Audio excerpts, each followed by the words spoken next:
Yeah? Okay, good. Round table. We're not as very round yet, but okay. Yes.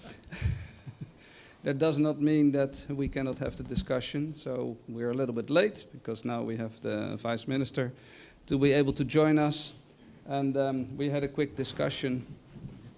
So we saw a lot of presentations in the last 2 days on all the processes that are running, on all the work that has been prepared, on a platform that's being built, and also on, from a cybersecurity point of view, a lot of technical stuff on the OT domain, which I like because that's where I work, and I recognize it, that helped too.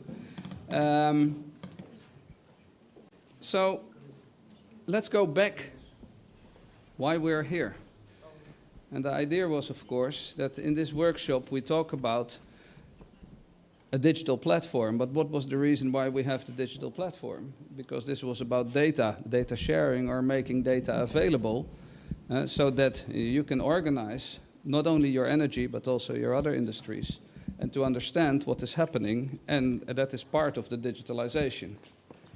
So you're going through multiple phases in multiple sectors, trying to digitalize, trying to capture data.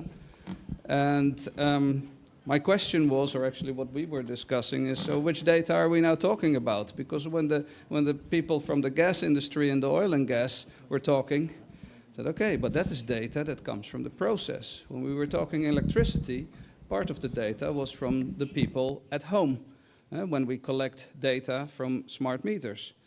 And that's in a different part of the system. So let's start with the system.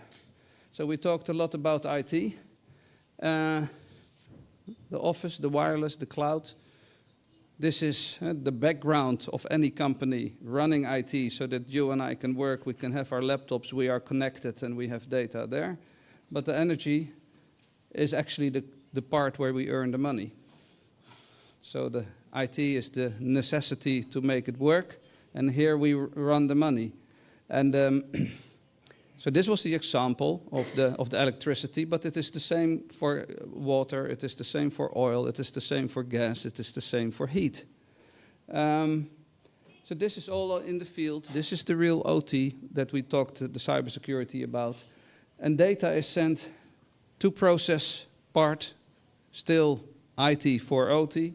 What is missing here, yesterday it was said, OT is the availability is the most important. Actually, safety is first important and then availability. We do not care so much about, well, we care about confidentiality, but this is process data. And what is missing here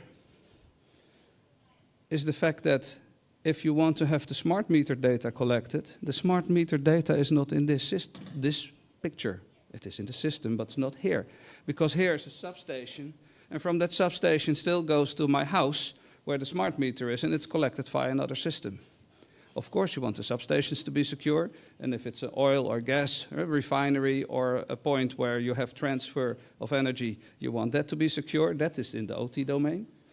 So now let's go to the, of course, we're applying more IT in the OT domain, which is not a problem, as long as we take care of safety first and availability first. So now I have a picture with the smart meter. So this is then the electricity part, but this goes to an entire different system, but it is in the same company.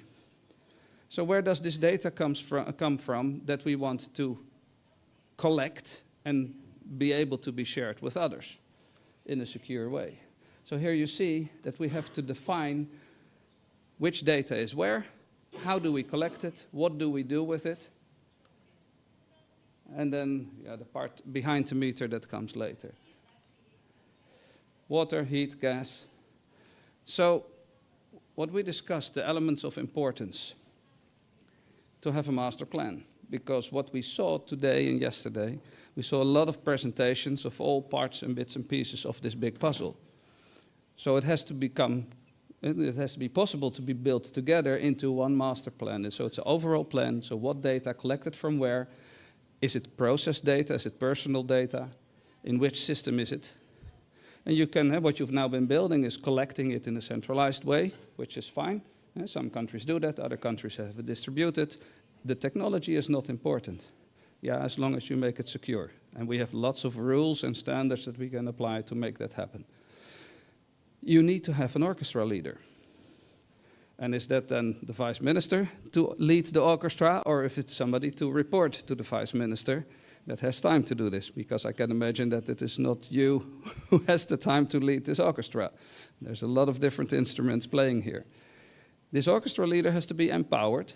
He has a mandate, or she has a mandate, to really get things into action, that people do the things that are needed. The person has to be trusted by everybody that's in this game. It's not a game, sorry.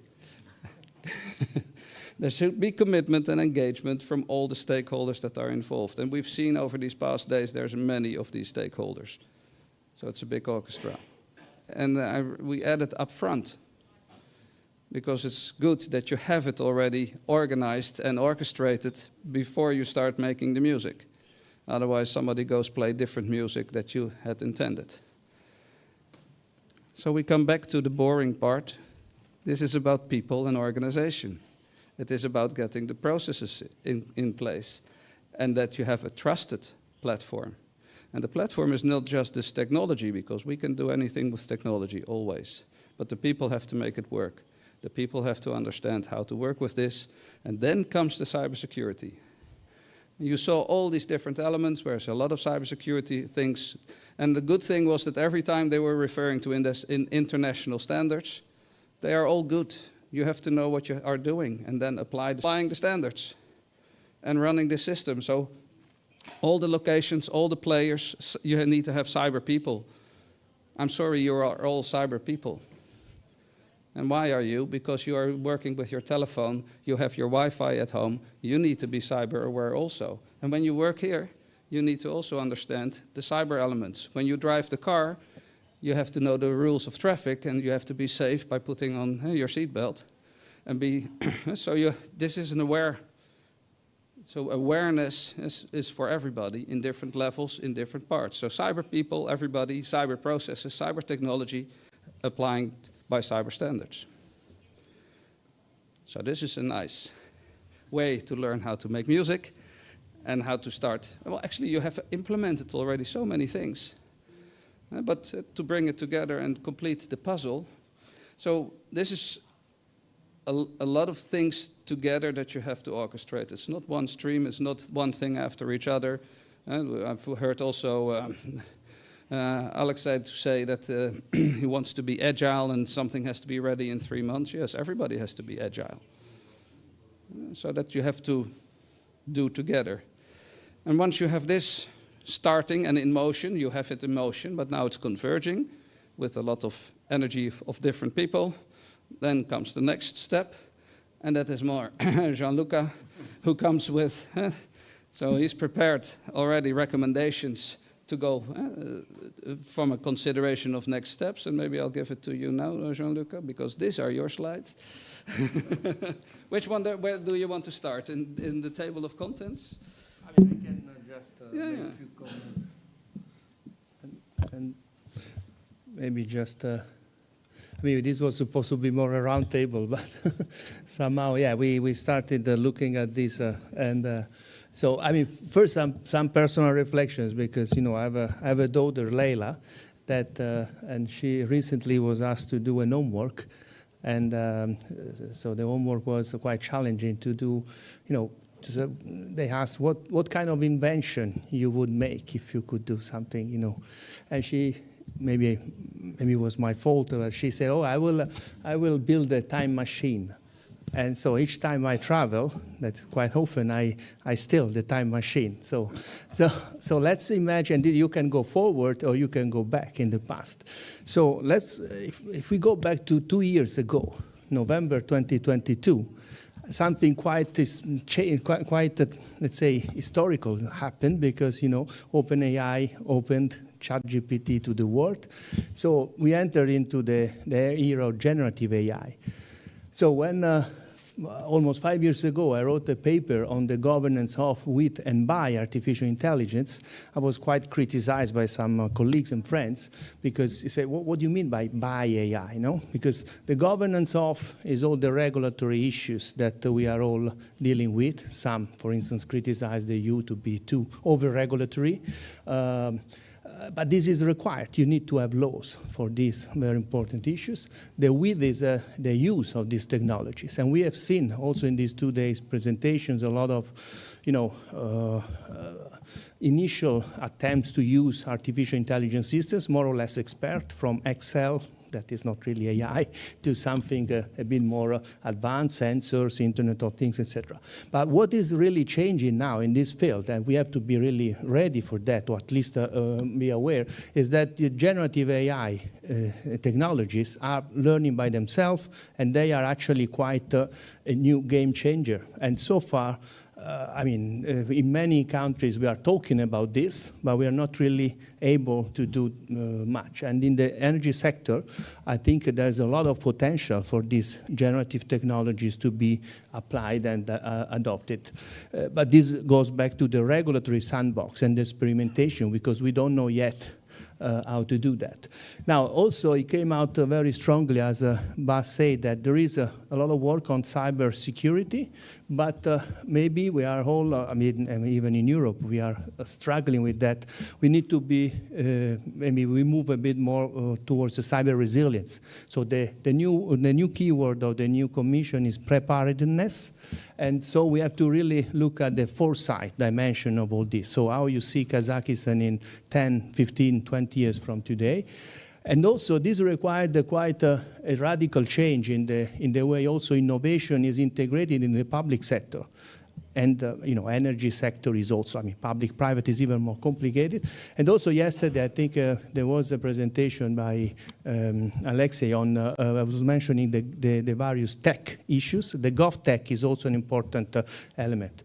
Last week, I had the pleasure to present the new roadmap we developed for the European Commission on GovTech at the Horizon 2050.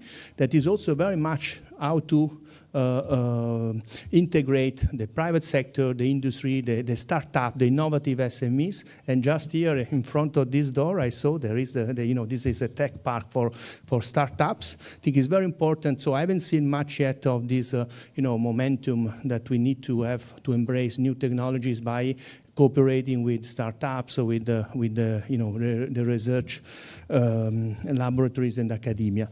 And this also required organizational capacities. I think what Bas said already. So it's not just having the best expert, but putting the expert to work together in an orchestra. It's a very nice metaphor.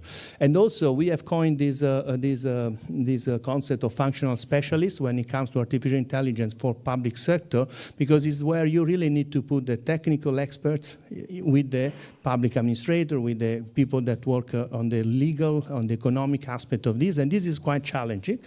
And this requires specific programs that are forcing the interdisciplinary approach. And this is what also in the regulatory sandbox or making experimentation can be tested. There are also quite strong, I'm sure you are aware, geopolitical implications on this, and the technology diplomacy is also emerging as an important element to consider. So in that, of course, I'm biased because I work with the European Commission most of the time, and I know that there is Kazakhstan and the EU they have a very strong cooperation, including on energy, and also as part of the Global Gateway, there is the first example of digital connectivity project in Central Asia is done with Kazakhstan. So I think there's a lot that can be done, and also because in addition to the infrastructure that the European, let's say, ecosystem support partner countries, it comes also the provision of technical assistance with the so-called digital packages that also look at exactly the cybersecurity, the GDPR or the data protection and other kind of support based on the experience that has been gained to many years of mistakes done also in Europe. But so now probably that's important. Also considering an aspect that we haven't mentioned too much here, that is the digital identity. So how we actually connect all these issues, the interoperability aspects, not only the technical one, but the semantic, the organizational, and of course the legal one. So, and then it comes, but I won't go much in detail. This is an initial attempt we made overnight to put some initial elements of a potential roadmap that could be, useful for you. We also, we won't bother you with all the ideas. We came up with some actionable steps and what could be the impact of each of these actions. And clearly, these are also political decisions from your side, whether to go decentralized or centralized, for example. But clearly, it's important that you consider that, for instance, technologies like blockchain could be very much useful if you want to go decentralized. How to strengthen the data security frameworks that was mentioned by Bas, or exactly how you go into adopting specific AI techniques and what kind of regulatory sandboxes you want to implement that could be the nice, let's say, conclusion of this project and start maybe of a new journey. But for this, you need to build capacities because nobody in the world, I believe, has the capacity at the moment to do this because it's something completely new. Of course, you, as many other countries, can continue doing business as usual, but that could be a problem then because things happen and we have to be careful because exactly because of the importance of a country like Kazakhstan, you have to be really ready for potential disruption. That could be positive or negative in the sense. It could also be a positive disruption coming from having a lot of technologies in the country, but maybe losing the control of how to manage all of this. So with this, I guess we have we go to. We stop here. Okay, stop here. Okay, so yeah, we put together. So is this one working? Yeah.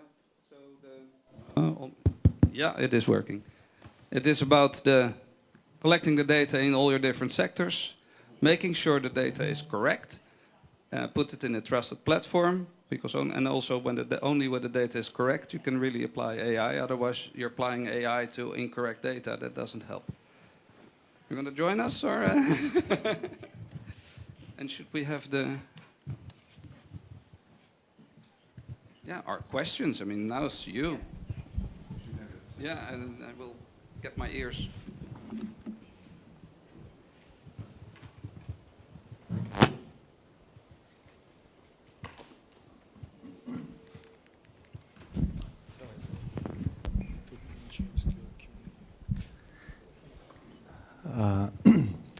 Добрый вечер еще раз, коллеги. Действительно, я как мог, так подключался в онлайн-трансляции. Между делом внимательно слушал. Очень интересно такие, очень узкопрофессиональные доклады наших спикеров. Наше мероприятие все-таки получился узкоспециализированный, очень профессиональный. Поэтому, во-первых, благодарю всех участников, спикеров и наших экспертов международных за содержательные доклады и глубину, скажем так,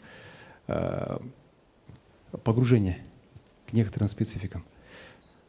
Я хотел бы, прежде чем как мы начнем, скажем так, обсуждение, вопросы, ответы, буквально немного рассказать, как мы как регулятор видим наше видение, опять-таки, очень поверхностно, без детализации, чтобы много времени занимать. Мне понравилась очень интересная вводная часть господина Баса, как он очень простым, доступным способом донес очень достаточно сложную, емкую тему. На самом деле, первый наш шаг, когда мы в целом изучали международный опыт, чтобы выработать свое видение, подходы, мы смотрели опыт Европы, Америки, все стандарты, все программы по развитию смарт-грида, по цифровой трансформации, как развивалась кибербезопасность, какие были очень долгосрочные десятилетние программы. и эти документы нас очень сильно вдохновили. И для себя мы должны были решить, на какие главные технологии или решения должны были принять, чтобы это, в любом, скажем так, в прорыве есть определенные энеблеры, да? Вот как интернет в свое время стал неким энеблером для информатизации. Это было такое большое открытие после со времен изобретения радиосвязи.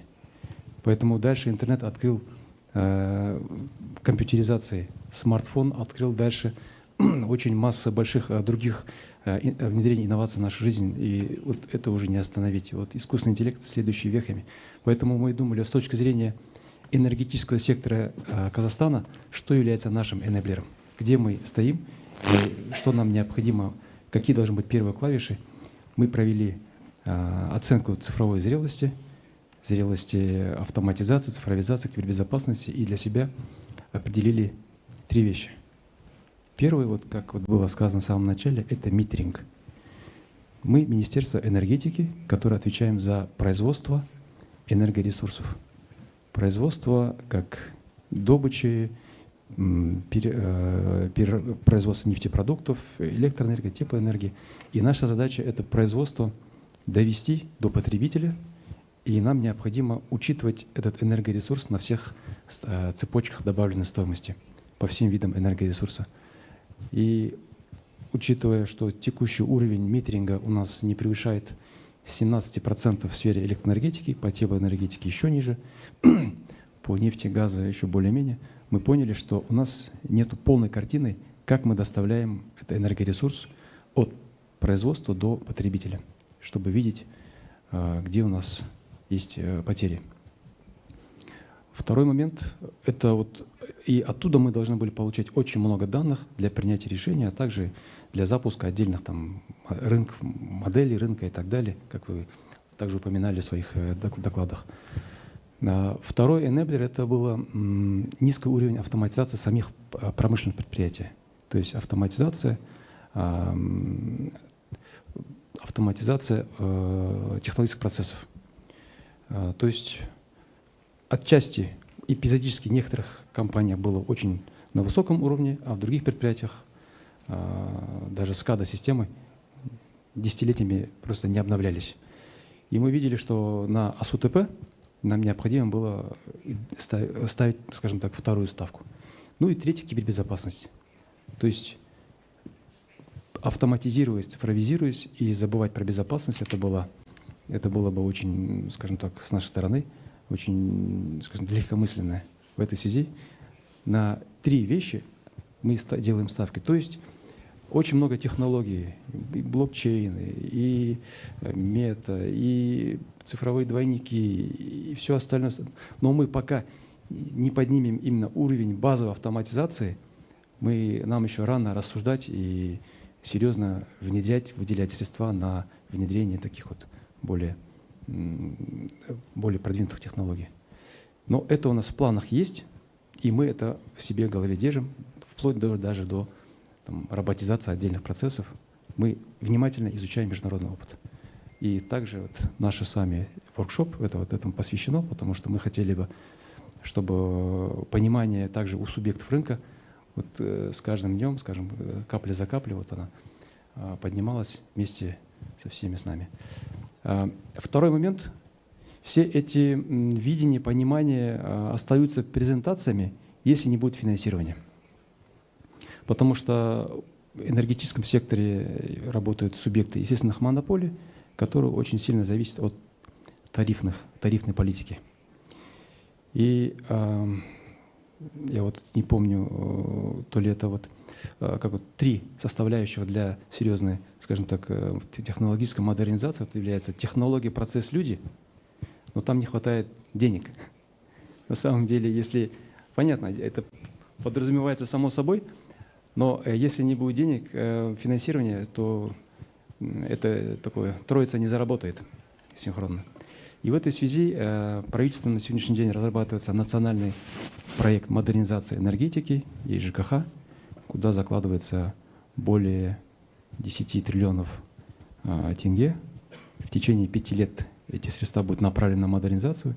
И наша задача была успеть заложить в этот нацпроект именно вот эти технологии. Митеринг, АСУТП, кибербезопасность, что мы и сделали. То есть на сегодняшний день, когда в конце года нацпроект будет утвержден, с 2025 года каждый субъект естественных монополий, это сетевые организации, теплоснабжающие организации, объекты генерации, они будут иметь возможность подать тарифную заявку регулятору для того, чтобы модернизировать у себя митеринг, АСУТП, кибербезопасность. И это был очень важный момент с точки зрения, чтобы в течение 5 лет, когда модернизация энергетики произойдет, чтобы мы по итогам 5 лет получили новую энергетику, более автоматизированную, цифровую, с которой нам майнит очень много данных для того, чтобы заработал все остальные технологии, как искусственный интеллект. Третий момент, третий шаг, который мы считаем, надо обязательно на который надавить, мы никогда не проведем эти такие глубокие масштабные реформы без коллаборации науки, бизнеса, регулятора, международных экспертов, то есть всех стейкхолдеров. То есть мы должны составить карту стейкхолдеров и понять интерес всех. На сегодняшний день в коллаборациях, вот даже вот сегодня у нас есть субъекты, участвуют и субъекты, и мы, и эксперты и так далее, но здесь не хватает потребителей. Кому мы доставляем эти энергоресурсы? Потребители — это промышленные предприятия, это граждане. Все-таки весь этот энергоресурс, он занимается тем, что мы снабжаем города. Города являются основными потребителями. И что хочет потребитель на конце? Потребитель хочет удобные сервисы, потребитель хочет дифференцированные тарифы, потребитель хочет стать просюмером и продавать электроэнергию излишки соседу, например. То есть с участием только всех стейкхолдеров мы можем провести, сообща, мы можем провести серьезные изменения в отрасли. В этой связи вот 3 составляющих, как я сказал до этого. То есть 3 ключевых технологии, которые являются энеблером, финансирование и коллаборация. И вот диалоговая площадка сегодняшняя наша, вот также то, что мы запускаем, новый формат EnergyTech Hub, который должен в 2025 году заработать, скажем так, в полной мере, именно собрать стейкхолдеров, всех заинтересованных сторон на этой площадке. Это вот наши такой первые шаги. Поэтому вот я хотел бы поделиться вот этим своим, с нашим позицией. Получилось, наверное, очень так затянуто, но это очень простая схема. Все архитектуры, IT-архитектуры, архитектура данных, архитектура безопасности и так далее, мы в очень глубоком формате готовы прорабатывать, и мы заинтересованы в сотрудничестве с международными экспертами, чтобы, если мы какие-то материалы принимаем, интерпретируем и понимаем по-своему, и чтобы мы не допустили ошибки, нам нужны определенные менторы. И в этой связи вот благодарю Арпине, благодарю в целом за приверженность в течение 3 лет. Вы предоставляете возможность обсуждать такие вопросы, щепетильные вопросы, актуальные вопросы для энергетики нашей с очень высококлассными экспертами. У меня все. Спасибо.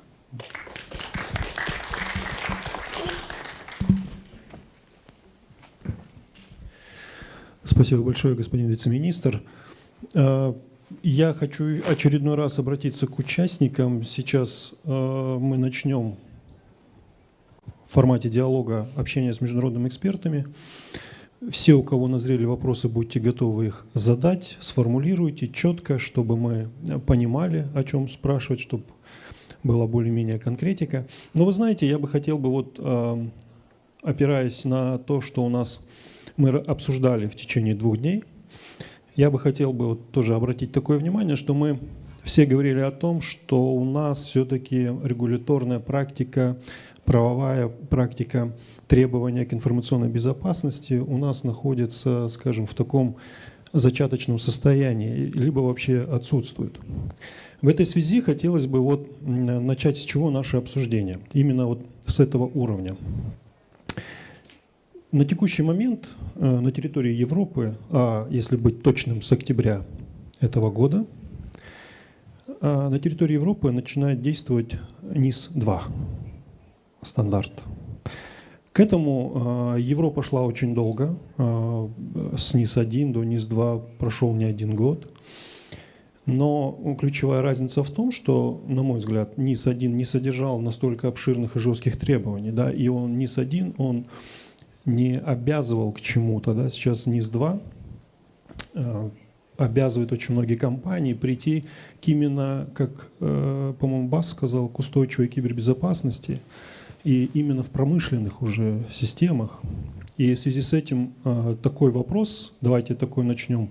Начало, как вы считаете, что является предпосылками сегодня на территории Европы внедрения данного стандарта, и какие проблемы сегодня ключевые вы видите по внедрению этого стандарта, какие проблемы вы видите? Почему спрашиваю? Потому что мы тоже будем сталкиваться с проблемами. Нельзя просто так быстро перестроить инфраструктуру под какие-то требования. Мы бы хотели узнать ваш взгляд из собственного опыта и максимально попытаться интерпретировать на наш, скажем, уровень, который вы услышали в течение этих дней, и для себя что-то подчеркнули. Спасибо. May I start? Окей, Бас. Okay. So in 2016, if I remember correctly, we introduced in Europe GDPR, so the data protection. This is a regulation that is mandatory for all parties with big fines. So every country in Europe had to comply to that. I do remember that at that time everybody was confused about the text, and after they understood the text, they realized. So, okay, hopefully better. After analyzing the text and everybody confused, they realized the text was very well written because it had to be very specific for so many different countries. Next to that, they did an NIS directive, not a regulation, but a directive, and there was only one, so it was not called one. And it was dedicated to operators of essential services, and amongst them the electricity companies, water companies, and they were appointed by each government. But as a directive, every country could implement it themselves, and the stringent, or maybe the lack of stringent measures was one of the things. But all the electricity companies started to implement the basic rules to address 7 topics. Germany was quite strict. There you have to have an ISO 27001 certification for IT and OT. In Netherlands it was not that strict, but I think all our grid operators and energy companies took it quite seriously, luckily. I was glad that they did. And now NIS2 has been introduced, being more stringent. We do have people listening in. So being more stringent,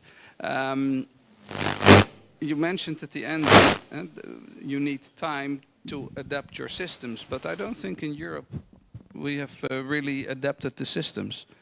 We have, with the existing systems, you can still do all these cybersecurity things. And it's just a risk-based exercise. So it is a risk-based exercise, and yes, you need a lot of help. And actually the next slide that just came up was exactly pointing out what the Vice Minister said. If you don't have the money allocated, the funds and the resources, they're up in the corner. So allocate funding, then nothing will happen. And if the bosses are not saying what you have to do, the last part, the organization and culture I mentioned, but if you do not measure and monitor what you're doing and how you're achieving, you will not improve. So I think with the examples of how we learned in Europe to implement it, you would be in a good position as well. The international standards are there, and the problem is that I call it a problem, but it's not a problem. You have to decide how to do it based on those standards, and there's a lot of help you can get. Some people use the NIST. We saw it here being presented, the American way of working. Others use the 62443. Others use a mixed with 27001. but as engineers, we understand what we need to do, and we engineer the technology, the process, and then we have to organize the people. So we have to define how to do it based on those standards. Maybe one of the colleagues.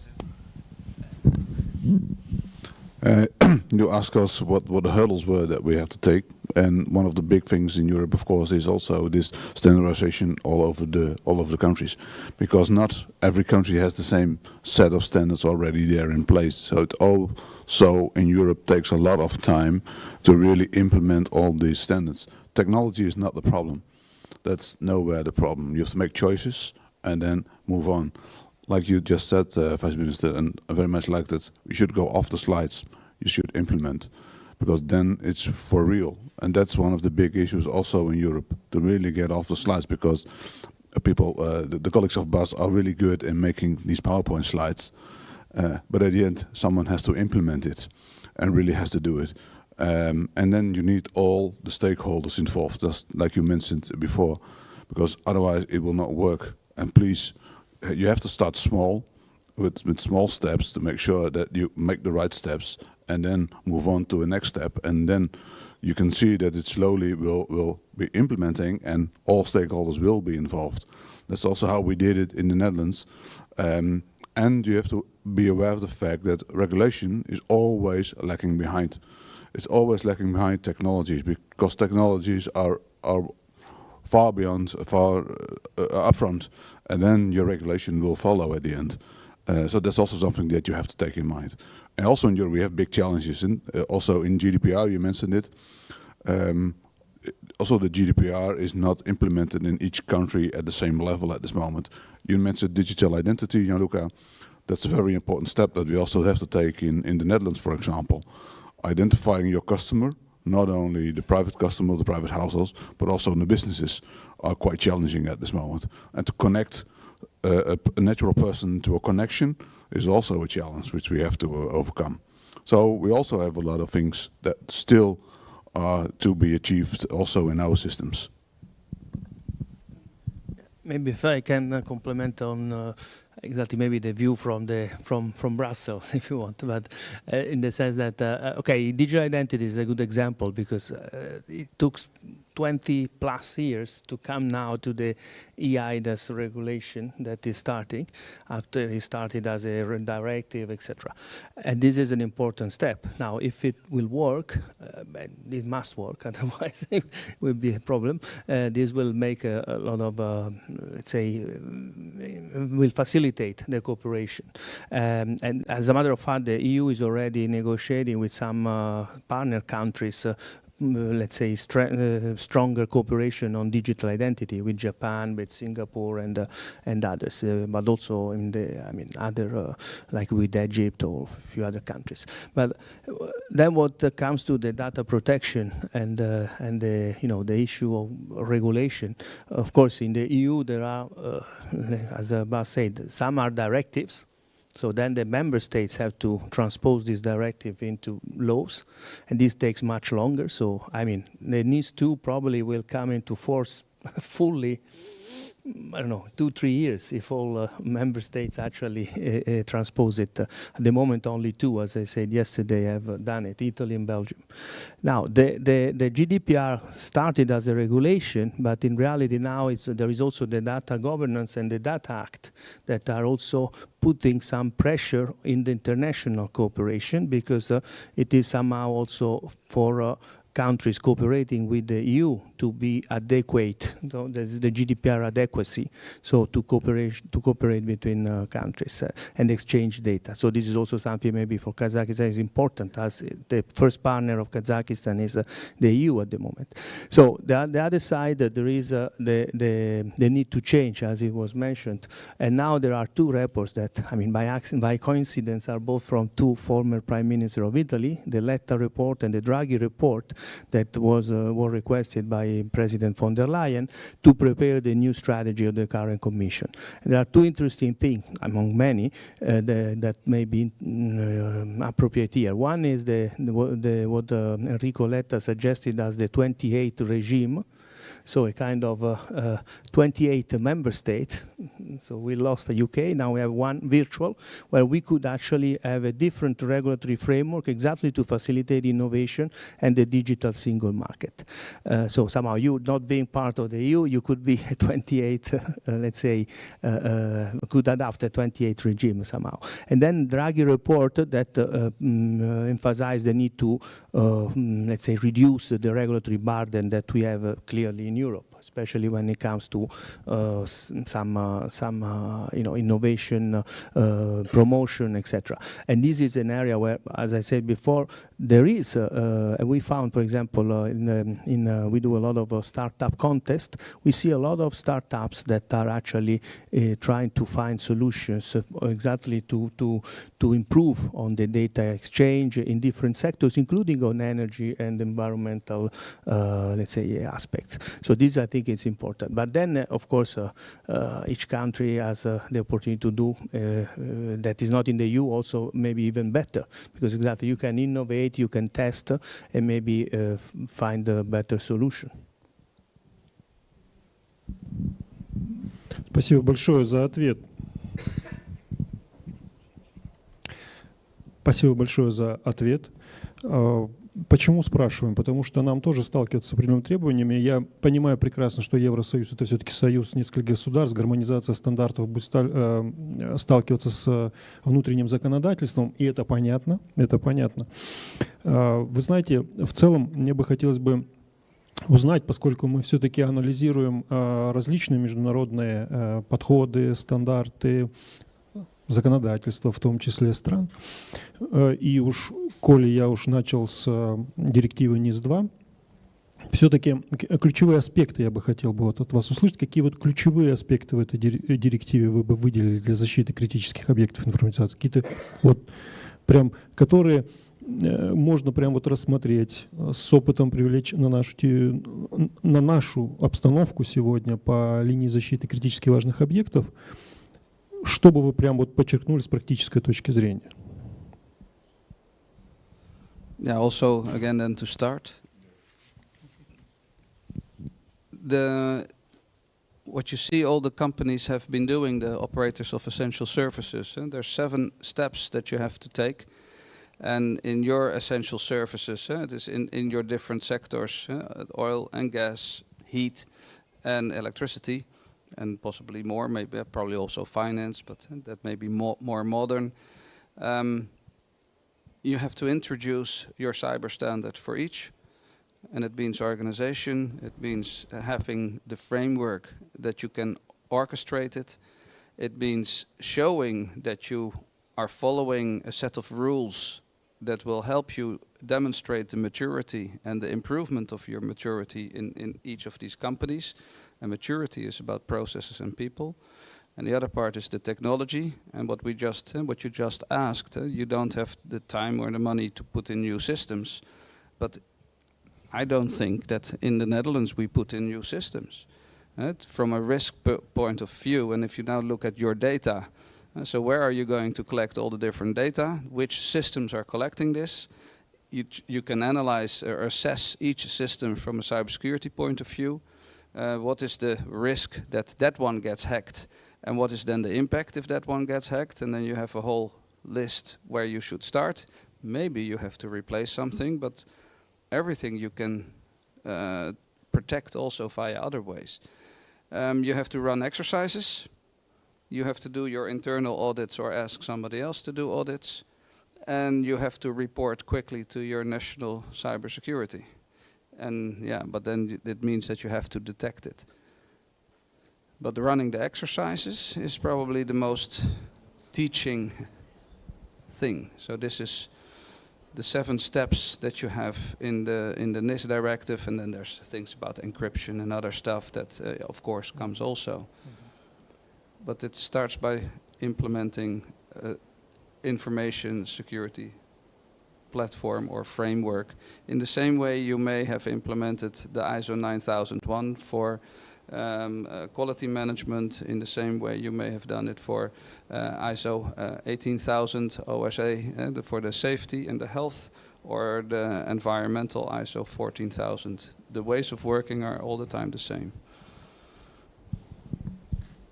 I mean, I would just to emphasize what Bas said, and I mean, I think a couple of weeks ago I was in a conference. I showed some, I mean, quite astonishing data about how companies and organizations in general are not ready. They don't have a contingency plan. They don't have so emergency analysis. So I think this is really the first thing. That's why, I mean, we could say that, of course, these bureaucrats in Brussels or in the member states are, you know, they like to have reports, but I think the reporting, the monitoring, evaluation, ex ante is what is important. And that's why the NIS 2 directive is now so stringent in that, because we saw the risk. Countries like, you know, Croatia or Estonia, they have been active, or even on the border of Europe, and there is a consistent cyber war happening every day. And now also attacking civil facilities, hospitals and schools. So this is becoming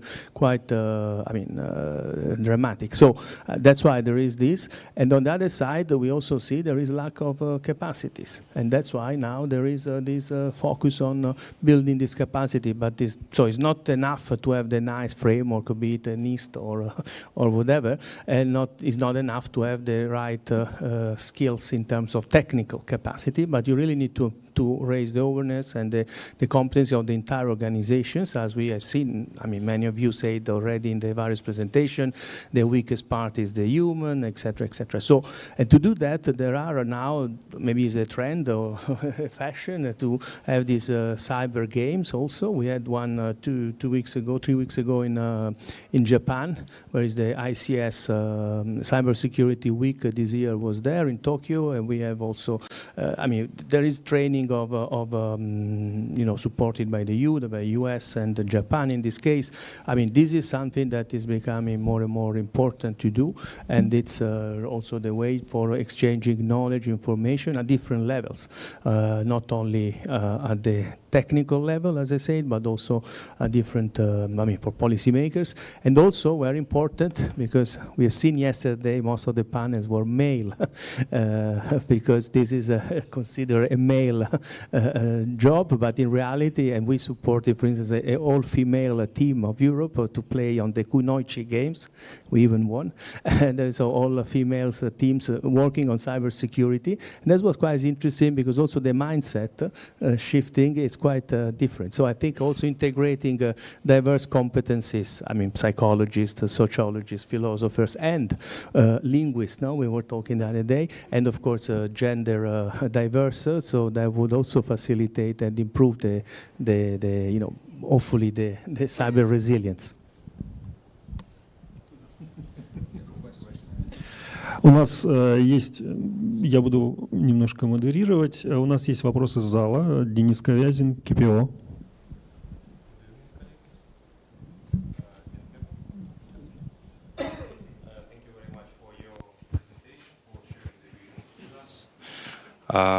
Quick question. Let's say there was an interesting topic regarding the decentralized energy markets. And I'm very sympathetic to that. And it means turning the consumers to prosumers. From point of industrial, let's say, architecture, it reads also like building up a quite complicated load management and distribution management system. Because it means that you have many producers that may affect your frequency in the grid, and you have to manage that. So this, if we compare the cost impact on the industrial sites, that could be quite heavy to individuals. So from your point of view, how this promotion should work and who should be the sponsor of those changes? Which entity? Grid operator, individuals, state authorities? Yeah, this is quite a difficult question, because this is exactly what we are now faced with in Europe, with all these renewables, wind, solar, all these things popping up. And especially from the Netherlands, where we have quite, for years already, an open market, so quite decentralized. We have quite some issues with keeping up the balance, so keeping up the frequency. Over the last few months, it's only increased a lot because of the fact that so many players are so volatile in the system. But this is something that you clearly have to think, and well, that's more or less my personal opinion. You have to be very careful with the boundaries of what you call the decentralized market, how far decentralized you can go, because that's one of the biggest issues that we have. So we have two issues basically in our system at this moment. One is congestion, because so many solar plants and wind farms will be connected to the grid that's almost impossible to facilitate it. You cannot speed up the building of the grid that fast. So we used to have a copper plate, but that's no longer there anymore because it's simply not possible. And the second one is keeping up the balance, so it's keeping up the frequency. That has big challenges at the moment in our system. And when we have this issue in the Netherlands, you have it all over Europe because it's a connected system. So the balancing is really a big issue all over Europe.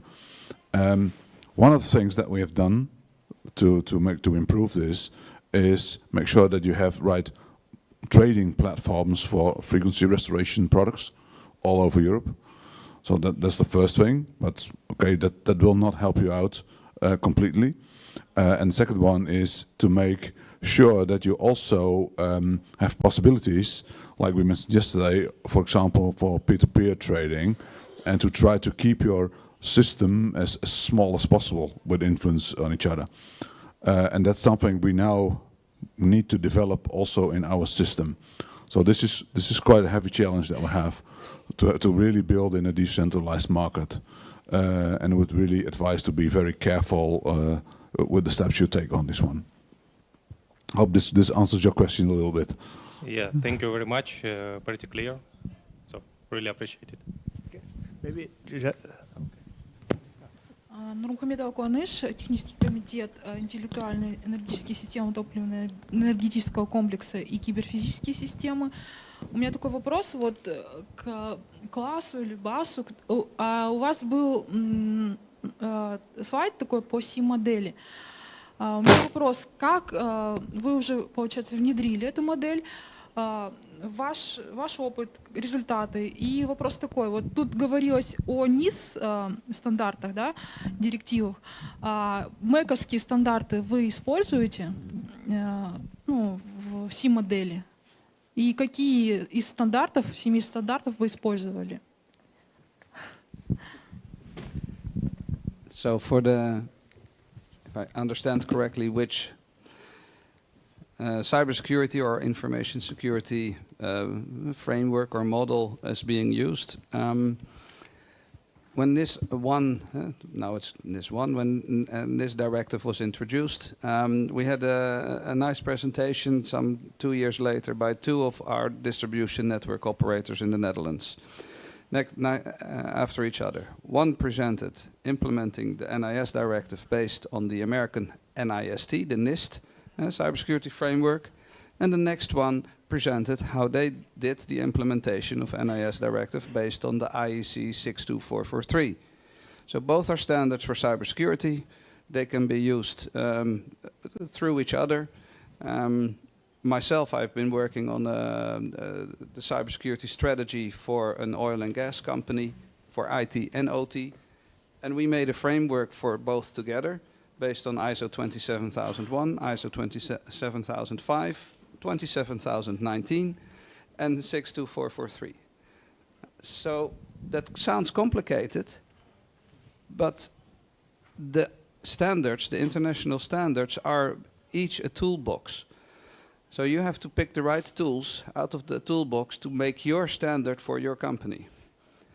And as long as you comply to those requirements or the questions that the NISD is asking, then it is okay whichever standard you use, as long as you can show that you are doing a consistent improvement of your cybersecurity processes and maturity.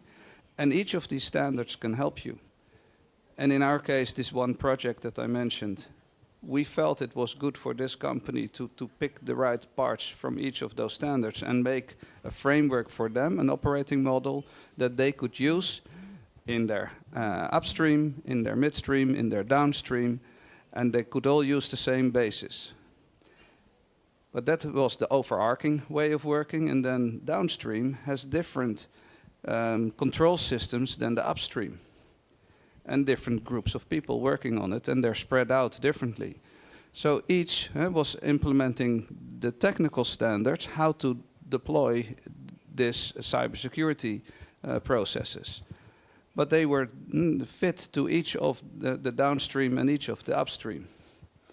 So together, then coming back to the orchestra I mentioned, everybody played their own instrument and they all fit together and they all followed the same partiture in making that maturity grow up. And then maybe coming back to what you earlier asked, Alexander, that the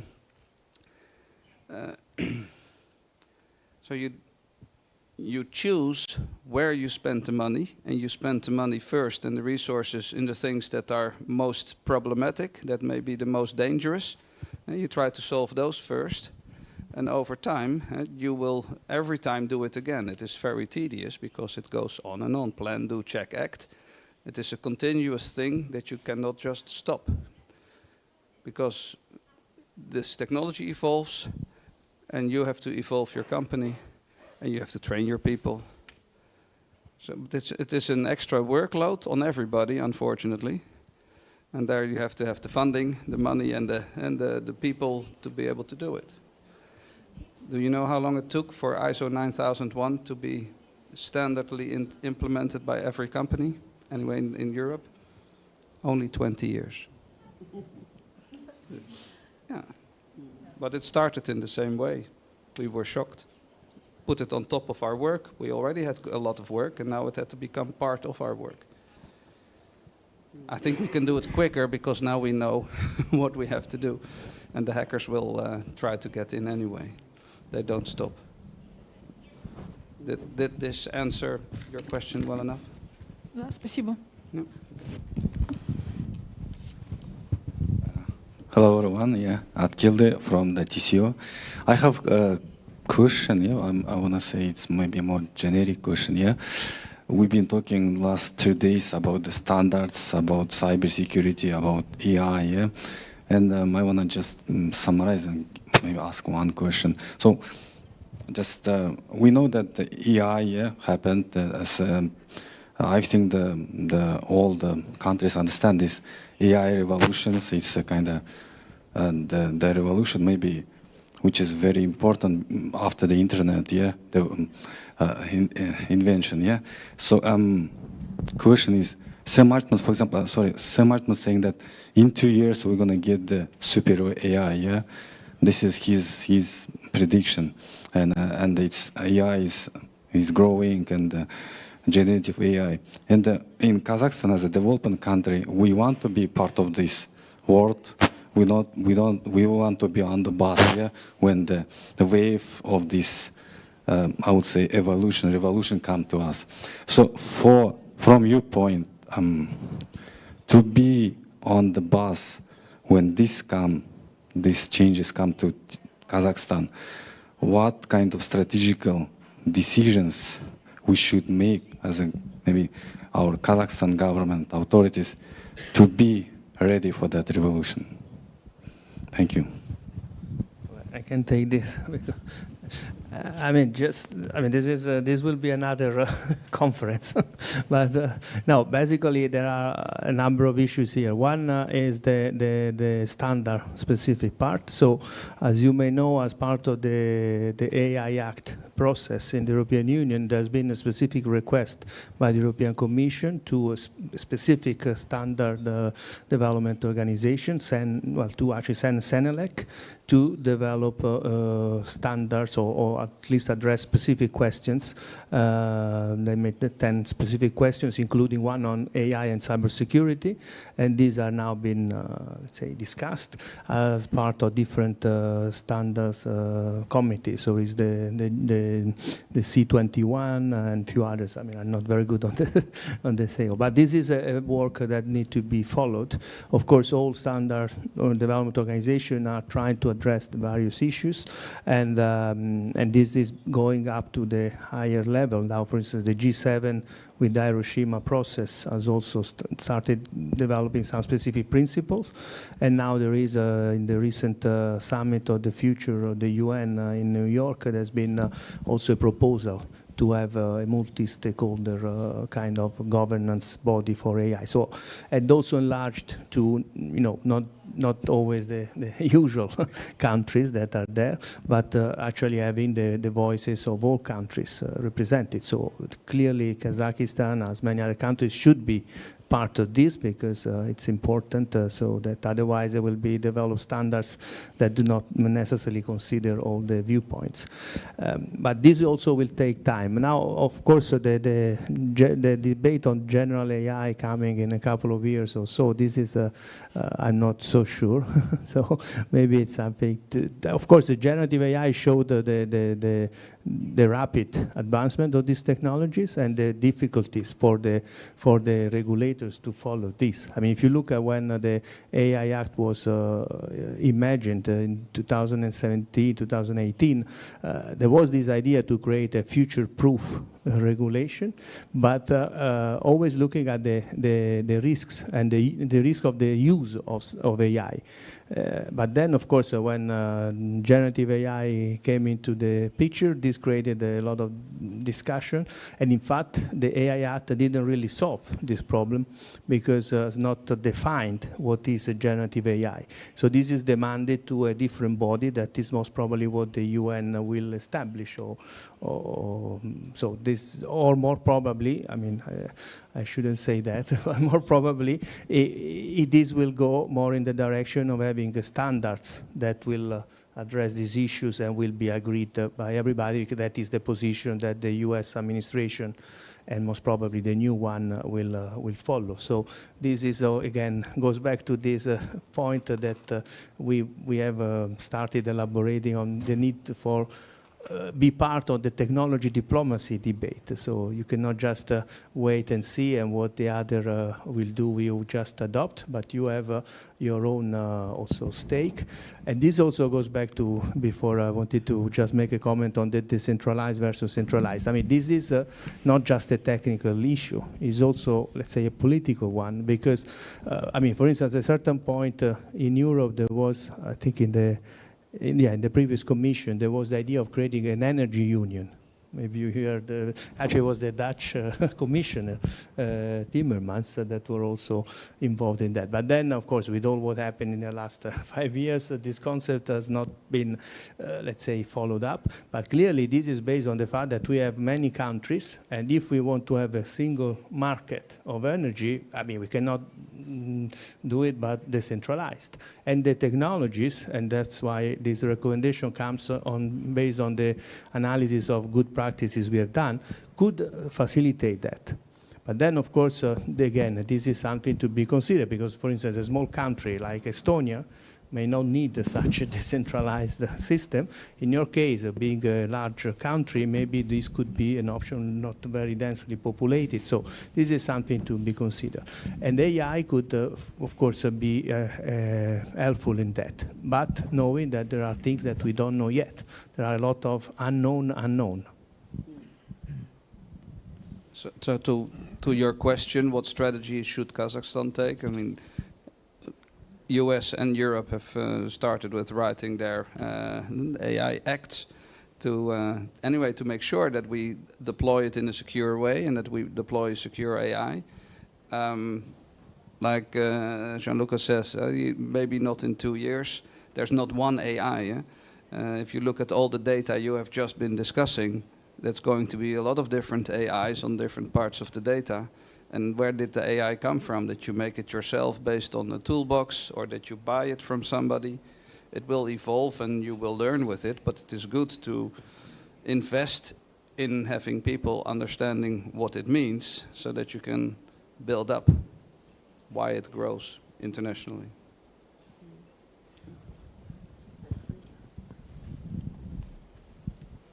I hope that answered your question.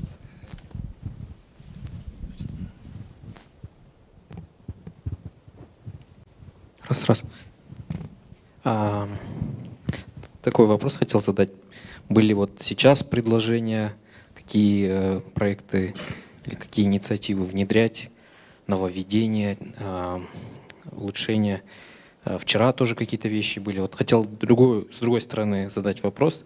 Есть ли какие рекомендации, что не следует внедрять, базируясь на опыте других государств? Можно вкратце?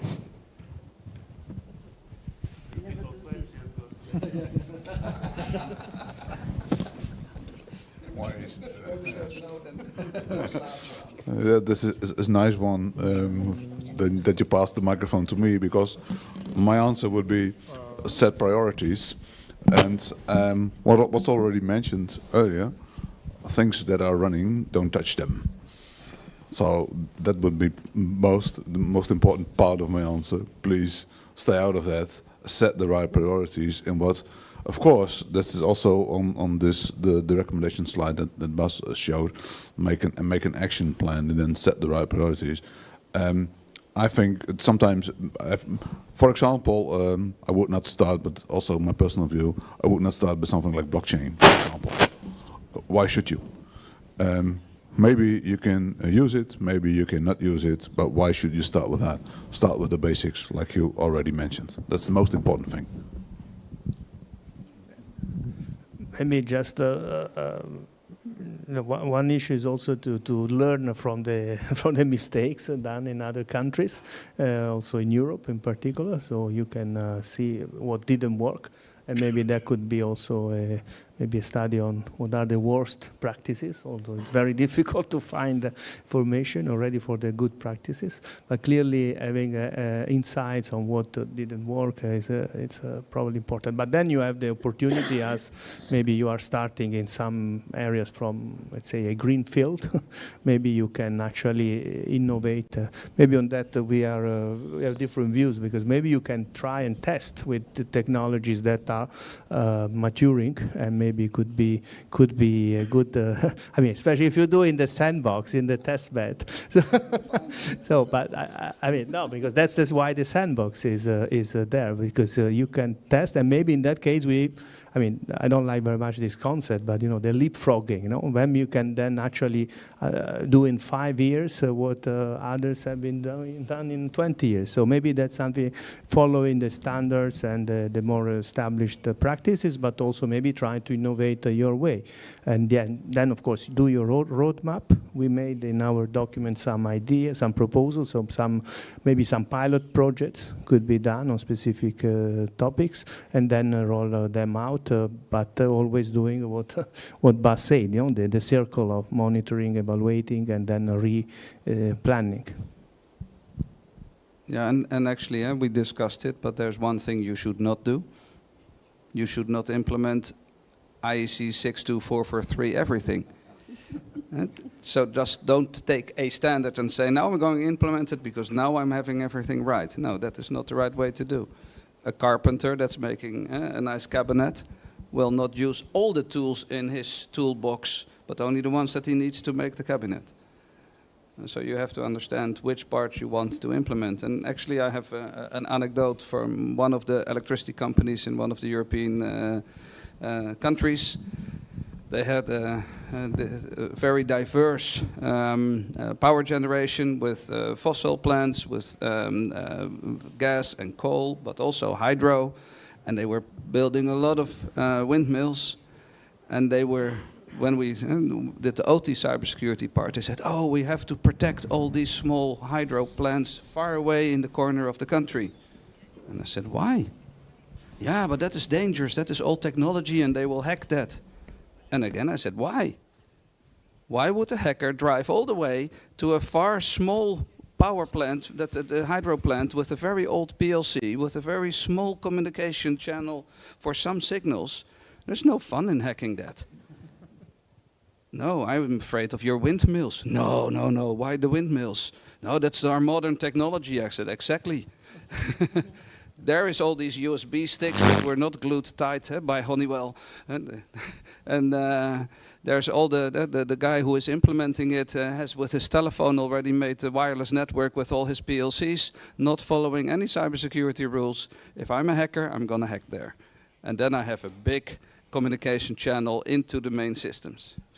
And they never thought about it. They said, okay, that's why, what is the risk that it is going to be hacked and what is the impact? And that will guide you to set priorities.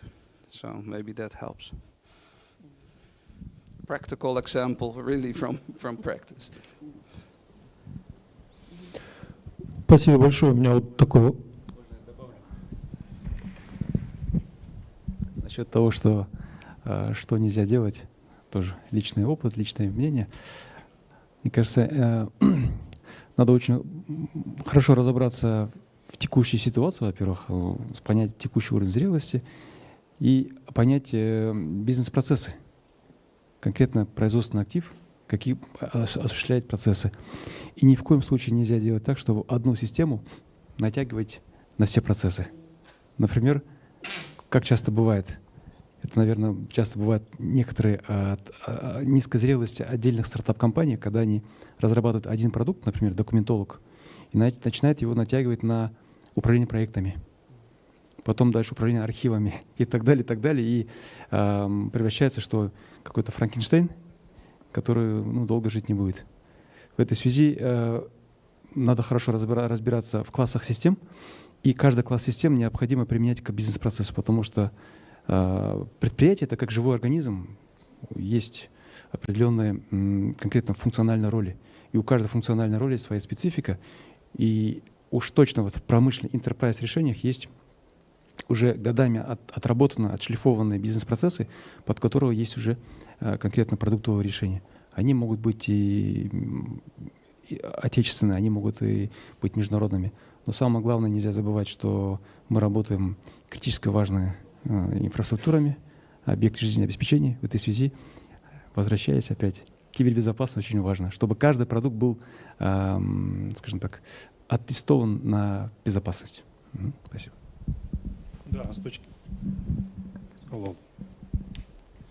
Да, с точки зрения информационной безопасности, дополняя Бахшана Асеновича, каждый информационный безопасник должен вникать в суть бизнес-процесса и понимать, где бизнес-процесс зарабатывает, где он теряет и так далее. И как я люблю говорить, я руководителем подразделения, мне нужно знать, за что вы получите премию, и немаловажно мне знать, за что вас накажут, скажем, за ваши бизнес-процессы. Вот. Хотелось бы узнать мнение. Я выступал с докладом по отраслевому центру информационной безопасности. И в своем докладе упомянул, что в Европе аналогичного подхода не существует. Но все-таки вкратце обрисовал ситуацию, как выглядит это все, в какой архитектуре. И мне бы хотелось получить вашу экспертную оценку такому подходу в Казахстане принимаемому. И если вы его поняли в достаточном ключе, где вы видите здесь возможные риски для этих процессов? Здесь, так знаете, я понимаю, может быть, вы совсем уж не вникали, это все-таки наше законодательство, но все же. И второй вопрос, все-таки каким образом с позиции, я уже пойду так, более тонкий ключ, СОК-центров обеспечивается безопасность промышленных объектов? Есть ли какие-то ключевые особенности здесь по отношению к корпоративной среде? То есть мы говорим о корпоративной среде защиты и уходим в технологические процессы. Есть ли здесь у вас концептуальная разница в принятии подходов? Еще конкретизировать вопрос более? I was waiting for the translator to finish.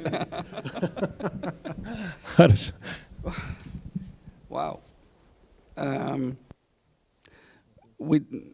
So this is your third workshop. And Klaas has been here once, and he's now here twice. I'm here once. And what we have seen is a lot of pieces of your puzzle. And some pieces of your puzzle look very impressive, but still we see the pieces.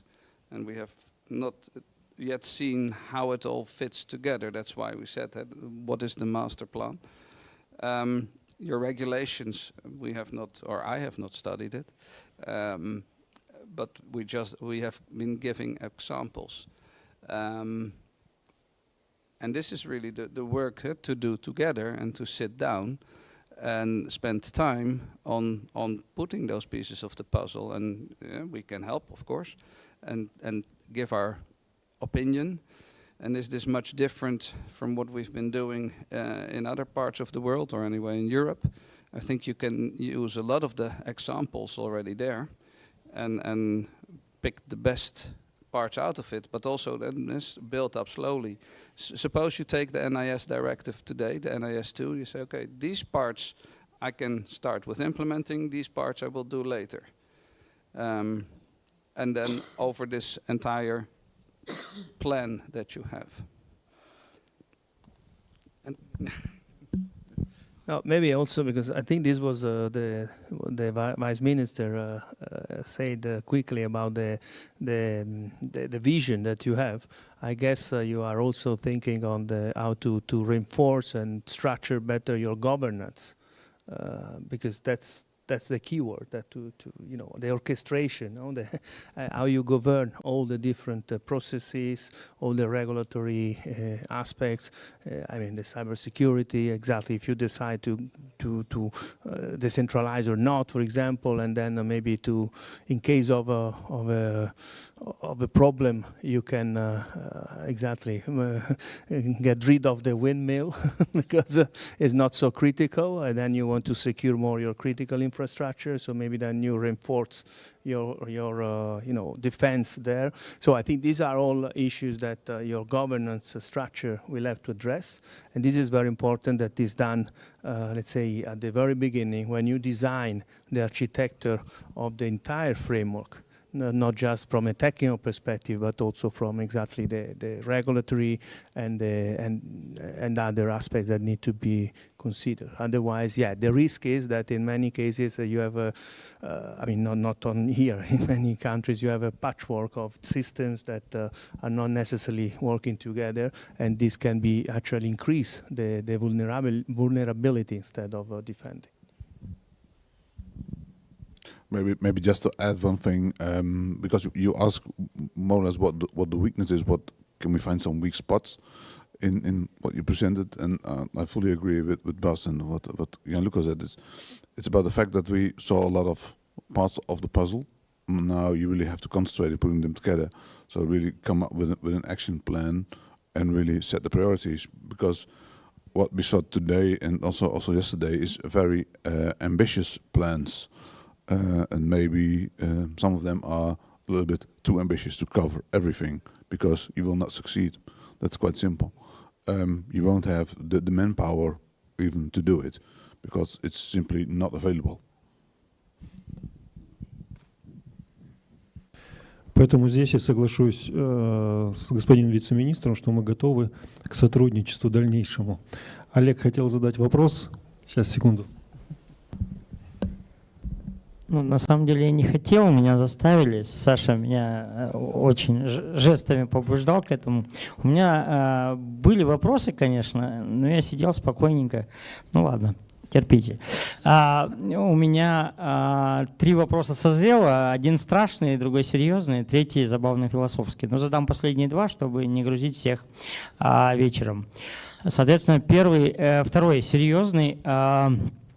Что делать с накопленными ошибками искусственного интеллекта? Ну, то есть вот тут эксперты говорили, что как его внедрять, и там надо протестировать и все такое. Но вот если его протестировали, а потом он передумал, вот, там через год стал думать не так. И вот он стал давать неправильные решения, причем тонко неправильные, то есть когда их нелегко выявить. Вот что делать с этим? Думали ли вы и что можете посоветовать? И такой забавный философский, это вот как вице-министр говорил, там мы соберем там много данных, потом куда-нибудь закинем, потом как даст он нам ответ. Вот. А я на студентов смотрю своих, которые 2 года я там преподаю и тоже жертва чат GPT. Вот. Я как тот человек, который вынужден это читать, что они там сочиняют, а они, соответственно, то, что они думать разучились. Вот сейчас они Гуглом не пользуются, вот реально. Не пользуются, только чат GPT. И для них это единственная точка. Да? Так вот, возвращаясь к тому, что сказал вице-министр, когда соберут данные, да, вот эти студенты мои, они же пойдут на работу в госорганы, и вот к этому бигдате, их посадят. Вот. И они, значит, вообще думать-то будут, и как их заставить думать, чтобы не верить тому, что бигдата им скажет. Вот. Надеюсь, понравилось. Maybe I can respond to that first, because that's the nice part of working in the TSO business. The operators never trust anything but themselves. So they don't trust AI. So far, it is not proven technology. And that goes for simple automation. We discussed it yesterday over coffee, Baz and I, that it's very hard to implement new things in your control center. Because the operators really want to be sure that the outcome of what they need is the thing that they need. And the action that they take is the right action that they take, because otherwise simply the lights will go out and they will not allow to. So it's just about checking, and that's what in the control room basically most of the times happens. You really have to prove it that it works. And I cannot prevent your students from stop thinking, but you should really challenge them, make sure that they keep on thinking, because you really need people who stay thinking, I guess, at the end. Well, maybe if I may, actually, this is not even a philosophical question. This is an existential question. And this is actually what we are confronting nowadays, and why there is I mean, apart from the nuances of the risks versus challenges, but I mean, these kind of technologies are really changing our humanity, potentially. And that's why there are, I mean, I'm part of the expert group of the Council of Europe that is proposing to have a regulation on the use of AI in education. Of course, most member states are not grasping the issue, but it's exactly there that we need to address the use of these technologies in critical areas, starting from the schools, because indeed this is changing our way of living. But then, of course, the other issue is that despite we may allow or not to use ChatGPT or the like in the public sector, everybody's already using it. So either we just ignore that and we live with the consequences, or not only having speeches that are all the same and not really innovative, but also to the fact that nobody will question exactly the results that are wrong by default, because these systems are wrong. I mean, can be 80, 75 or 90%, but there are margins of error that can make a difference on life or death, or having a system working or not. So we have to just train the people in understanding. And then, of course, there is the political answer. Yeah? We have to have the human in the loop and the oversight of human. Okay, how we do that? This is something that exactly is only done if the cybersecurity expert understand the regulatory implications, or what is the impact on society on a specific decision, and if on the other side the lawyer or the economist, they also understand the technical aspect. And so this is the difficult part, and why we also need new skills, new competencies, and new profiles of people that are able to see beyond the perplexity or the ChatGPT bullet points list. So when you asked this question, my first thought was the answer will be 42, but that does not help. The second thought was maybe you should ask ChatGPT how to challenge your students. I'm not sure if that will help.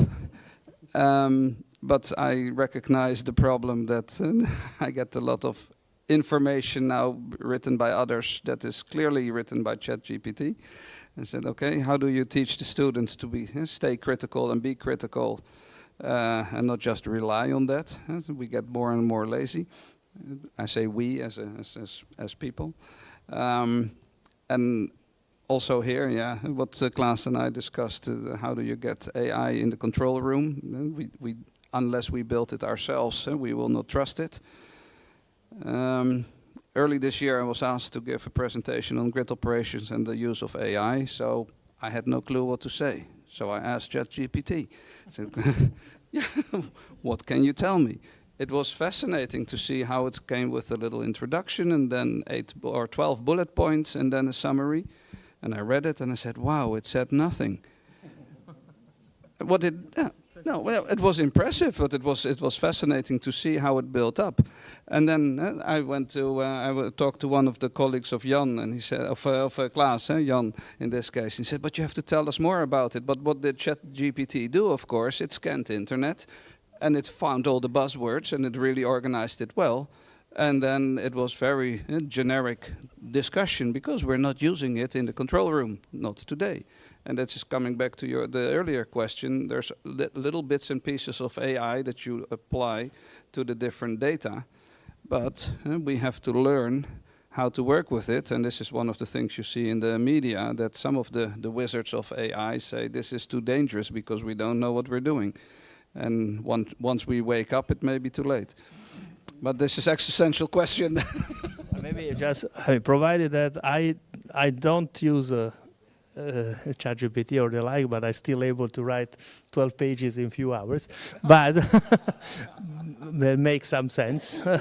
but I mean, I value the capacity that we have as a human species to take advantage of these technologies, as we have done for all our life. I mean, for all the existence of humanity. I mean, from the printing press to others. So we should be able, as at the moment we are more intelligent than any of this machine, to take the advantage of that. But we have to understand, now there is this also buzzword of the issue is the prompt engineering. So how you make the prompt. I mean, I didn't know even this word existed. Maybe it doesn't exist in the Oxford Dictionary, but is this a way you ask the question, and the systems, depending on what information he has access or not, will give you some answers. So sometimes it's useful and can also be used by students to prepare the ground much quicker than what you would do in or in a few months. So, but then we have to also make disclaimer. That's why there is all this discussion now on the labeling of this, no, the watermark or whatever they call it, so that this is also to be expressed clearly what is done by AI or not. So, but this is also another debate.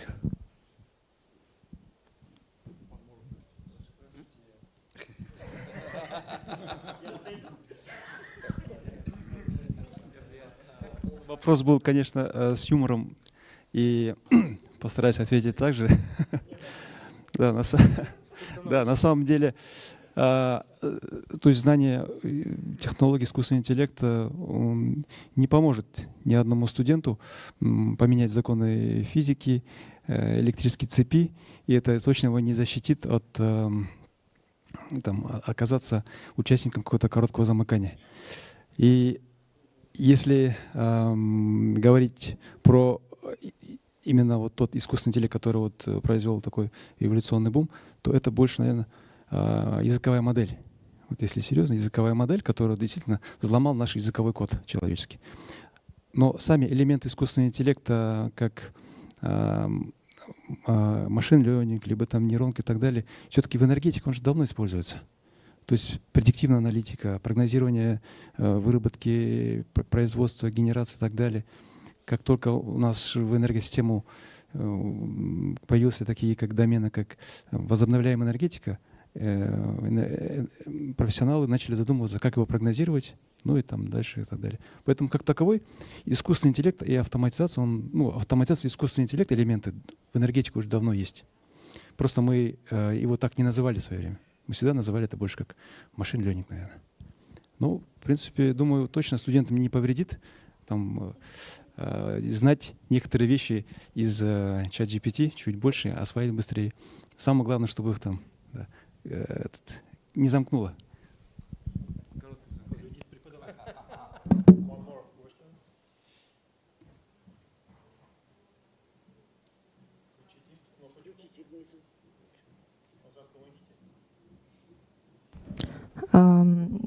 Thanks for the opportunity to ask a question. My question is short because I don't have expertise in cybersecurity, but I want to know what strategies, cybersecurity strategies have proven to be the most effective in our country, in your opinion?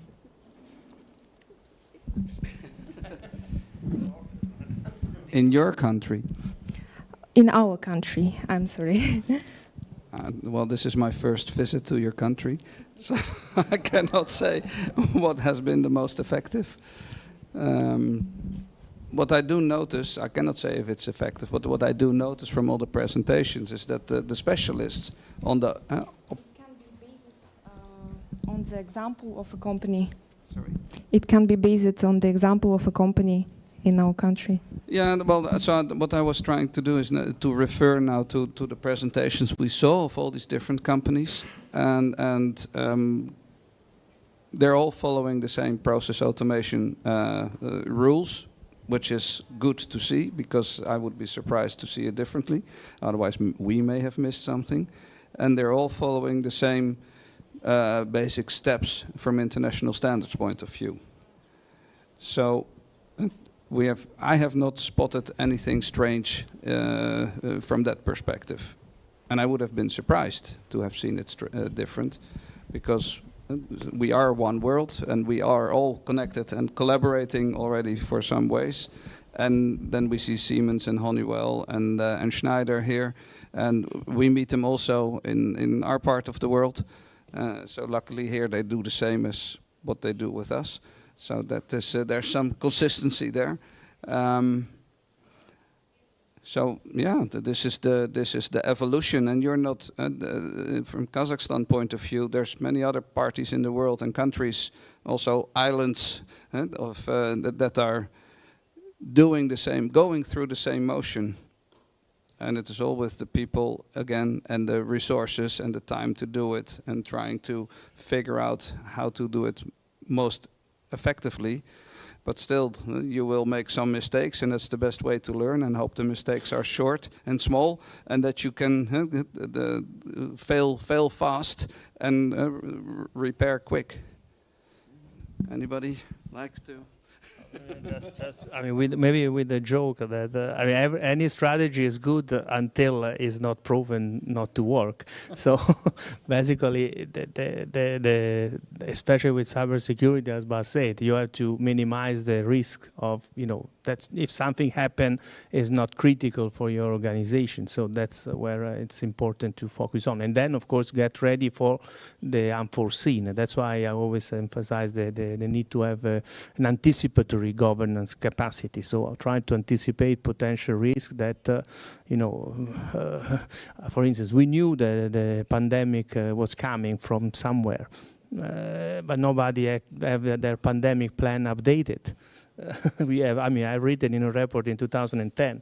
Watch out, something is coming from Asia, because there was already some pandemic. It's same for crisis, disasters, and other political tensions. So these are there, but nobody actually anticipate the risks or make something to avoid the disaster to come. So when it comes to energy systems, it's not a game, as you said. So you have to be really prepared, because any interruption, as many of you said yesterday, any interruption on the system will have huge impact on the population, on the country. So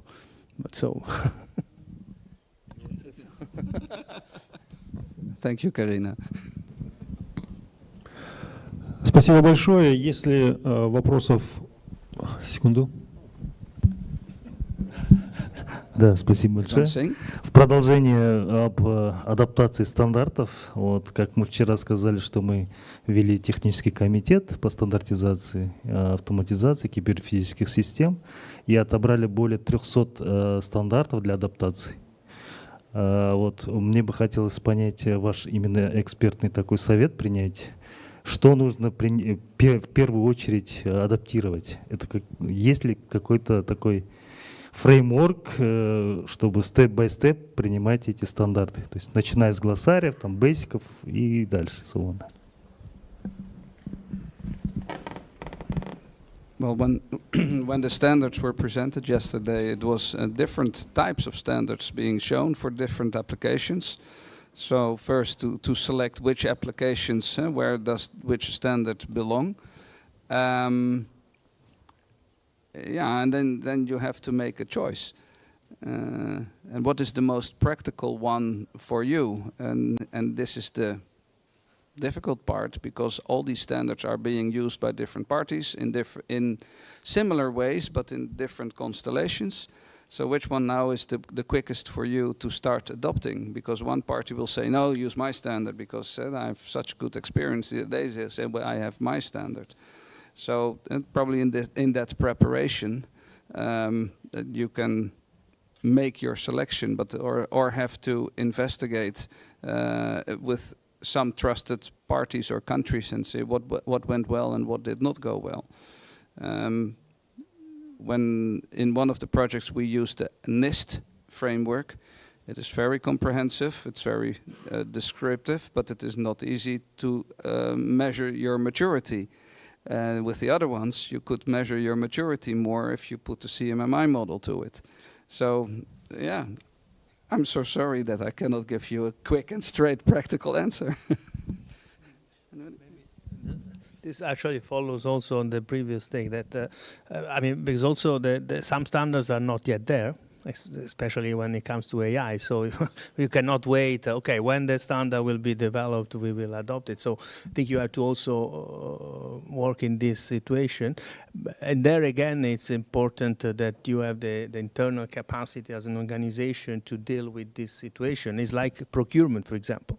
I mean, of course, if you have to buy tables or chairs, this is pretty simple, but you have to buy an AI systems or develop part in-house. So you have to understand what you're talking about. So that goes back again to the need to build these functional capacities to make sure that you can also talk to the vendors or those that comes with the standards. Oh, my standard is the best, but okay, you have to be able to question it and then see if it actually fits your needs, because it may fit well the needs of another country or another organization, but maybe you better check twice or more than twice.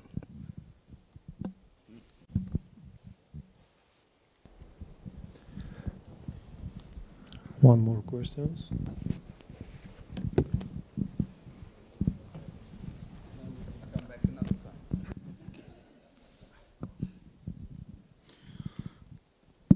Меня зовут Байсейт Олжас. Вопрос такой. Обслуживающей организации системного оператора работаем. И вот такой интересный вопрос. В европейских странах есть ли операторы, провайдеры данных по QoIC-системам? Ну, для того, чтобы принимать, централизовать все данные, потом по нему уже принимать какие-то решения. Видеть, допустим, ВИЭ, выработку, передачу, экспорт, импорт там, газа, нефти там, и так далее. И такой вопрос. Есть ли оператор-провайдер данных по QoIC-системам или системам SCADA?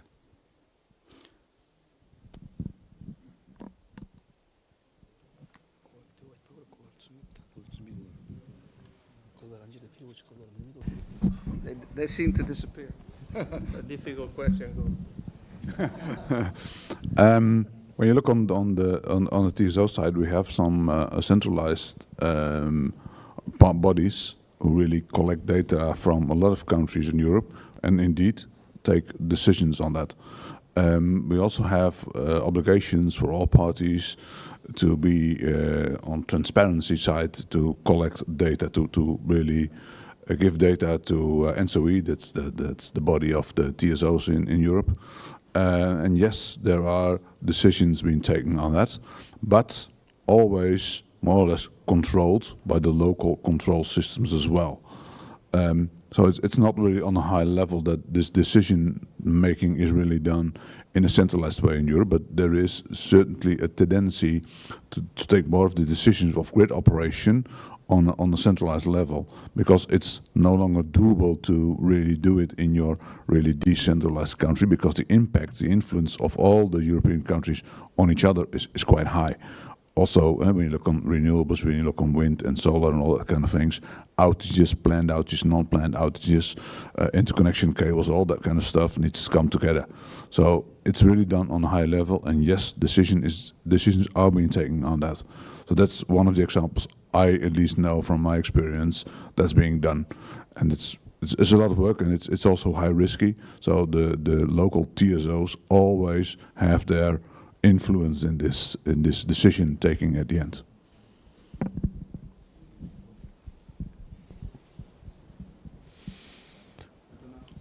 Спасибо большое, уважаемые эксперты. Единственное, что бы сейчас я вас попросил, это уже никак не вопрос, это будет не вопрос. Я просто дождался, пока Джанлука оденет. Вот.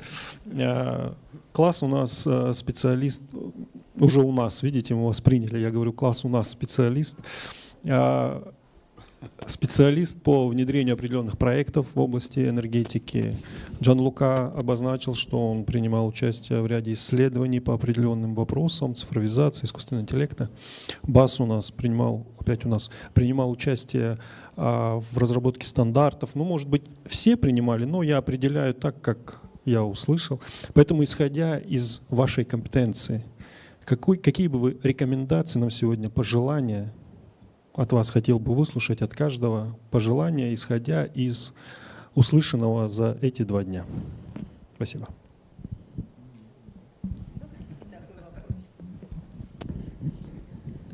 Yes, thank you, Alexander. But I would go back to the slide that we made, and then I would go to the Vice Minister and discuss with him. But those would be the to put the pieces of the puzzle together and make that action plan. And it is a lot, but go back, please, the slides. Yes. Oh, one further, not back, but yeah, this one. So anyway, this is the. Yeah. Brief or what? So no, but this, and if you agree, but this is the workshop or the round table discussion, and I'm happy with all the interaction, so that is good, and it is alive. That is important, but now you have to push it in the convergence direction, if that makes sense. Well, I mean, I think I will repeat what I said yesterday, including closing my presentation, that I believe it, that I think you are in a unique position, and you have a great opportunity to really change your system, your energy system, and of course for the good of your country, but also maybe beyond that, the region. And I think this is, very timely, this kind of discussion, and what you need, and that's why we are here to contribute our small seed to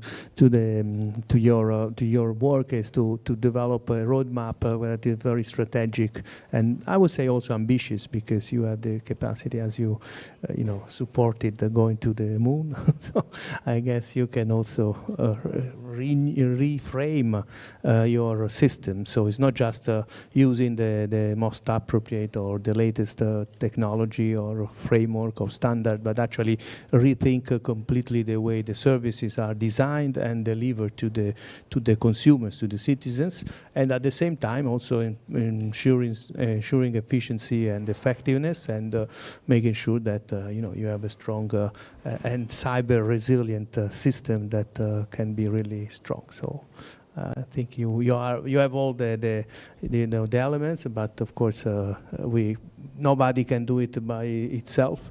Need also to work with others and learn from the mistakes, and also work together, because we are all on the same on the same boat.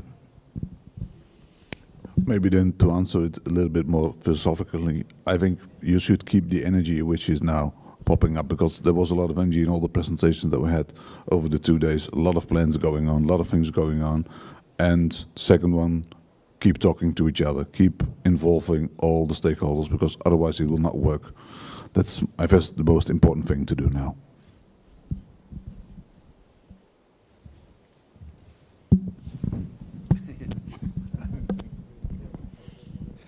Спасибо большое, господа эксперты.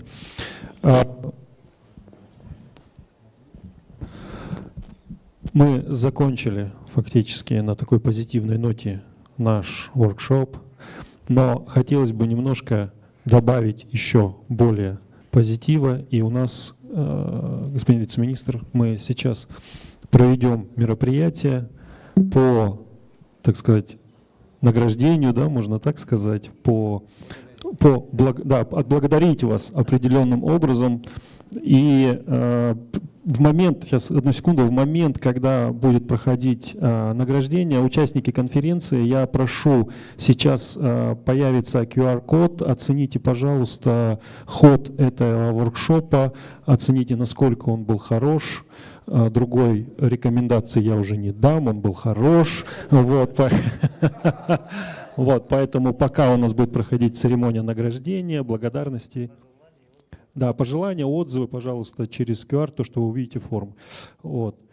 Ну а сейчас, господин вице-министр, вам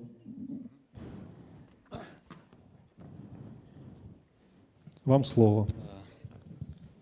Уважаемые участники нашего двухдневного воркшопа, я так понимаю, остались самые стойкие, самые приверженные. Во-первых, хотел бы поблагодарить наших гостей, наших экспертов, господин Бас, господин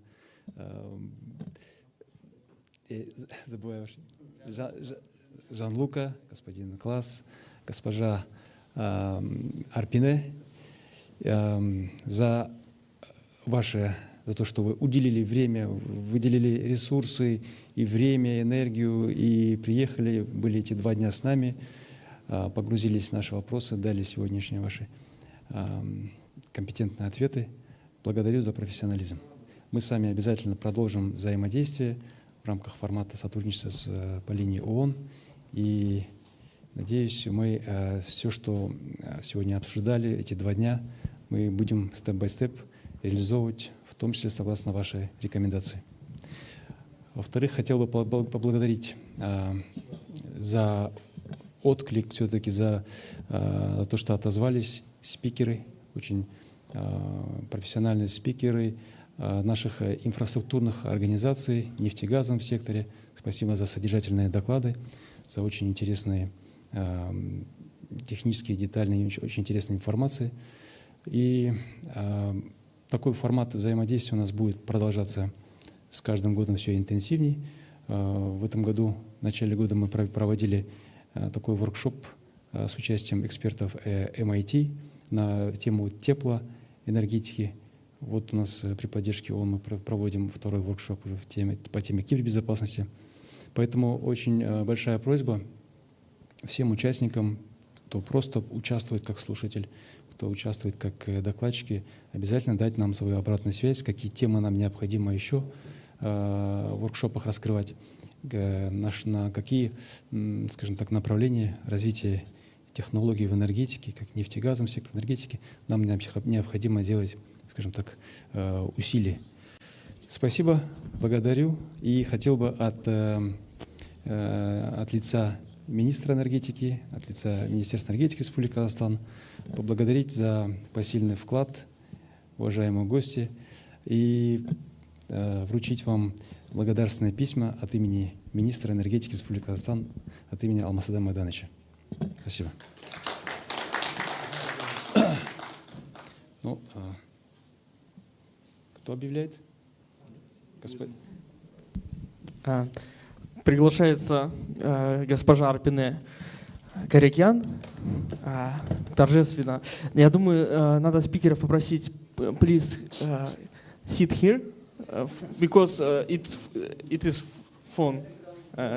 Приглашается вице-министр энергетики Бакшан Асенович Ильяс и Арпине Карякян для торжественного вручения. Похлопаем.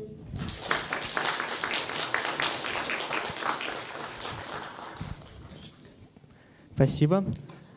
Следующим приглашается Бас Краймер.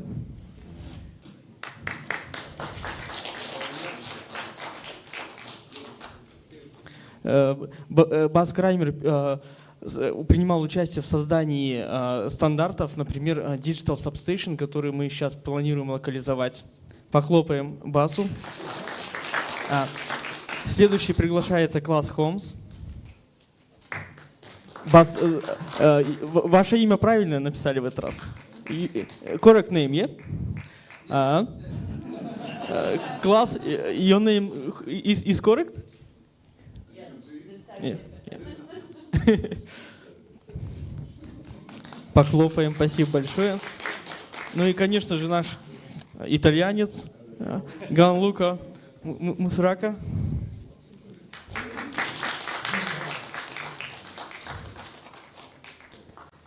Спасибо большое. И, конечно же, Арпине Винченцо мы же очень ждали, но просим ему передать. Спасибо большое. Спасибо большое всем за участие.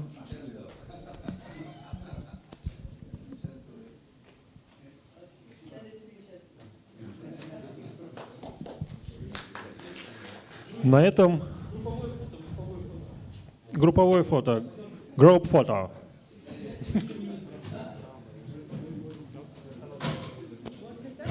Но только все поближе садитесь.